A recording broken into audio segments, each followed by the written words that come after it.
उत्तर प्रदेश के उप मुख्यमंत्री ब्रजेश पाठक ने बलिया पहुंचकर बलिया लोकसभा से भारतीय जनता पार्टी के प्रत्याशी नीरज शेखर की नामांकन सभा को संबोधित किया। उप मुख्यमंत्री ने कहा कि मुलायम सिंह ने चंद्रशेखर से समाजवादी जनता पार्टी हथियाई और जब इतिहास ने अपने आप को दोहराया तो अखिलेश ने मुलायम सिंह से सपा हथिया ली।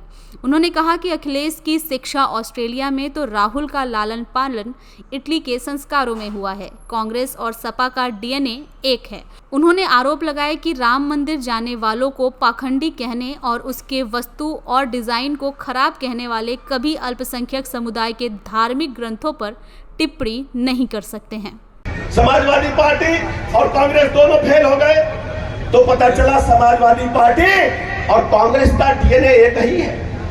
कारण जानते हैं, समाजवादी पार्टी के मुखिया भी ऑस्ट्रेलिया से शिक्षा दीक्षा लेकर के आए हैं और कांग्रेस के राहुल गांधी की लालन पालन भी इटली के संस्कारों में हुआ है। इनका देश प्रदेश से कोई लेना देना नहीं है। हम सब गांव गरीब की बात को जानते हैं। नेहरू जी के बारे में कहा जाता था कि वो चांदी का चम्मच लेकर के मुंह में पैदा हुए हैं। ये उन्हीं के खानदान के वारिस हैं। इनका गांव गरीब की जनता से कोई लेना देना नहीं है। गांव गरीब की जनता से अगर किसी का लेना देना है तो वो हमारे नेता माननीय नरेंद्र मोदी जी, उन्होंने हर गरीब को पक्का मकान देने का काम किया। आज हम सिंगार को कह सकते हैं पक्का मकान मिला है। 4 करोड़ लोगों को पक्का मकान और अपने सेक्टर में नए मकान भारतीय जनता पार्टी ने तबले मकान बनाए। हम छोटा सब्जेक्ट है, सड़क पर चंद्रशेखर जी ने कभी पद के लिए समझौता नहीं किया। बलिया की बात आई तो सब कुछ छाड़ा कर दिया, ठोकर मारने का काम किया पद को।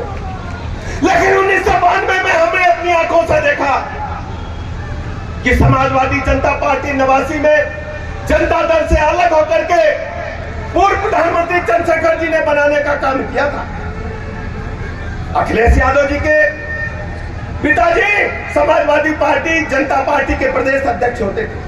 1992 में हम लोगों ने देखा चंद्रशेखर जी दिल्ली में बैठे रहे, पूरी पार्टी को कब्जा करके समाजवादी पार्टी का परिवर्तित करने का काम अखिलेश यादव जी के पिताजी ने किया।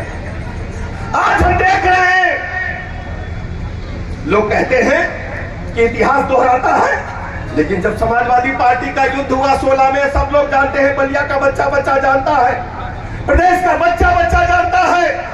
जब अखिलेश यादव जी के समाजवादी पार्टी परिवार में फूट हुई तो अखिलेश यादव जी ने भी मुलायम सिंह जी को अलग करके पार्टी को कब्जा करने का काम किया। ये किसी से छुपा नहीं होता। मैं कहना चाहता हूं, ये समाजवादी पार्टी के लोग असली समाजवादी नहीं हैं। ये केवल पूंजीपतियों को आगे बढ़ाने का काम करते हैं और फैमिली को आगे बढ़ाने का काम करते हैं। अखिलेश यादव की पीडीए परिवार डेवलपमेंट अथॉरिटी है और कोई दूसरा नहीं है, परिवार डेवलपमेंट अथॉरिटी है। जब समाजवादी पार्टी की सूची आई, तो हमने देखा समाजवादी पार्टी में अगर यादव समाज को निकाल दिया जाए तो समाजवादी पार्टी उसी दिन रसातल में चली जाएगी।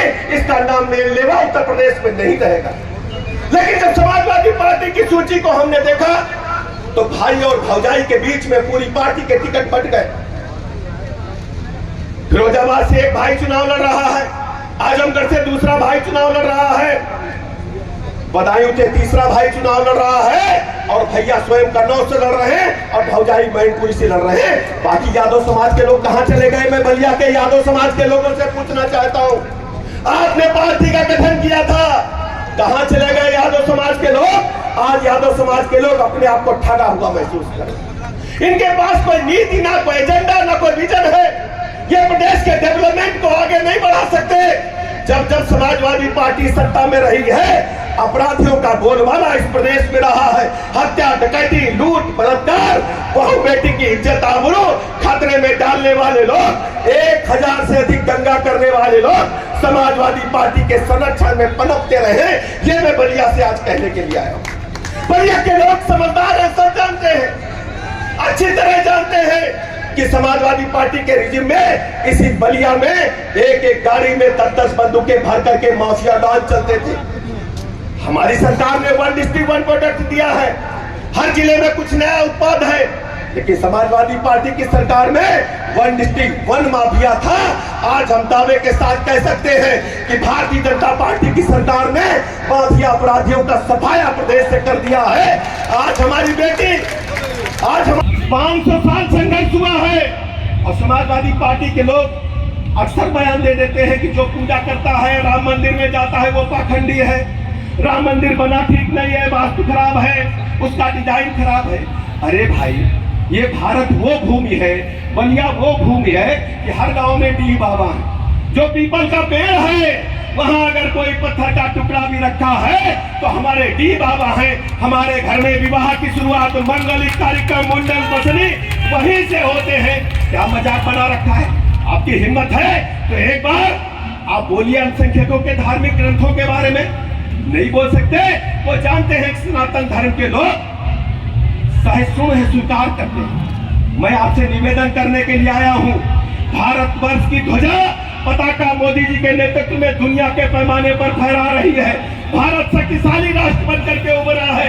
दुनिया में भारत जो बोलता है वो दुनिया सुनती है। एक उदाहरण देकर के बात समाप्त करूंगा। पाकिस्तान के आतंकवादी आकर के भारत में हमला करते थे, लेकिन जब पुलवामा में अटैक हुआ तब मोदी जी ने कहा था कि घर में घुस करके मारेंगे दुश्मन को। पाकिस्तान के अंदर घुस करके आतंकवादियों को समूल नष्ट करने का काम भारत की सेना ने किया था। इससे पहले कभी संभव नहीं हुआ। आप सबको याद होगा, बलिया लोकसभा सीट पर भारतीय जनता पार्टी के लोकप्रिय प्रत्याशी आदरणीय नीरज शेखर जी प्रचंड बहुमत के साथ जीत रहे हैं। जिस ढंग से आज बलिया की सीटों पर जनसैलाब उमड़ा है, एक तरफा नीरज जी जीत रहे हैं। माननीय मोदी जी की गरीब कल्याण योजनाएं जन जन में पहुंची है। लोगों का भरोसा बीजेपी के प्रति लगातार बढ़ा है और नीरज जी प्रचंड बहुमत के साथ भ्रष्टाचार और विकास होते हिंदू और मुसलमान पूरी तरह से डेवलपमेंट। उत्तर प्रदेश के डिप्टी सीएम ब्रजेश पाठक कल बलिया पहुंचे थे, जहां उन्होंने पूर्व प्रधानमंत्री चंद्रशेखर के पुत्र और भारतीय जनता पार्टी के बलिया सदर लोकसभा से प्रत्याशी नीरज शेखर के नामांकन सभा को संबोधित किया। उस दौरान वो विपक्ष पर खासा हमलावर दिखाई दिए। कई तीखे हमले उन्होंने विपक्ष पर किए, जहां उन्होंने समाजवादी पार्टी के अखिलेश यादव और कांग्रेस के राहुल गांधी के डीएनए को सेम बताया। उसके पीछे उन्होंने वजह बताई कि दोनों का लालन पालन और शिक्षा विदेश में हुई है, लिहाजा उन दोनों का डीएनए सेम है। वो यही नहीं रुके, उन्होंने अखिलेश यादव पर भी तंज कसा। उन्होंने वहाँ पर कहा कि जिस प्रकार से पूर्व प्रधानमंत्री चंद्रशेखर जी की समाजवादी जनता पार्टी पर मुलायम सिंह ने प्रदेश अध्यक्ष रहते हुए कब्जा जमा लिया था, उसको हथियार दिया था, ठीक उसी प्रकार जब कालांतर ने समय अपना बदला, समय ने अपना घटना चक्र घुमाया और जब वो दोबारा समय आया, समाजवादी पार्टी में जब आंतरिक युद्ध हुआ, तब ठीक उसी प्रकार अखिलेश यादव ने भी अपने पिता को पार्टी से बाहर करते हुए समाजवादी पार्टी पर अपना कब्जा जमा लिया। फिलहाल इस पूरे बयान के बाद सियासी गलियारों में हलचलें तेज हो गई हैं, सियासी सरगर्मियां बढ़ गई हैं। बलिया से पॉइंट 24।